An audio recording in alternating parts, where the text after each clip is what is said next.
नमस्कार. आपल्या सगळ्यांचे महाराष्ट्र सोशल न्यूज चॅनलमध्ये हार्दिक स्वागत. चला वळूया तर एका नवीन बातमीकडे. आजची बातमी. कापडणे ग्रामपंचायतीचा 17 लाखांचा आरो प्लांट वर्षभरापासून बंद. या विरोधात ग्रामस्थांनी घागर नळाला आंदोलन करत प्रशासनाचे लक्ष वेधले. प्लांटमधील तांत्रिक व विद्युत सुरक्षेची खात्री करूनच पाणी पुरवठा सुरू करण्याची मागणी ग्रामस्थांनी केली आहे. अधिकारी ठेकेदार गैरहजर राहिल्याने संताप व्यक्त करत आंदोलन सुरू ठेवण्याचा इशारा देण्यात आला आहे. आम्हाला आज पण विश्वास नाही आणि त्यांनी सांगितलं होतं की एका महिन्याच्या आत मागच्या वर्षी आंदोलन झालं होतं जल जीवन मिशनबाबत. एक महिन्याच्या आत आम्ही तुम्हाला फिल्टर प्लॅन चालू करून देऊ. आज 1 वर्ष झाला तरी पण अजून फिल्टर प्लॅन चालू झालेला नाही.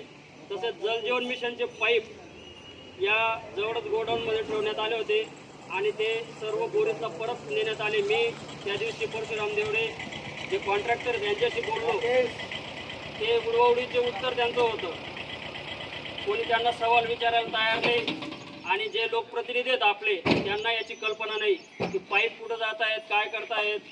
त्याच्यामुळं लोकप्रतिनिधींनी पण याच्यात लक्ष द्यावं. फक्त पद घेण्यासाठी तुम्ही राजकारण करू नका.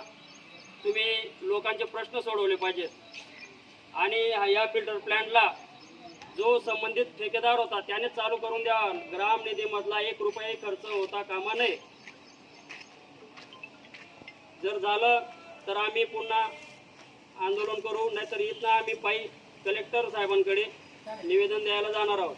बातमी आवडल्यास चॅनलला लाईक व सबस्क्राईब करा व दररोज अशा नवनवीन बातम्या पाहण्यासाठी चॅनलला फॉलो करा. धन्यवाद.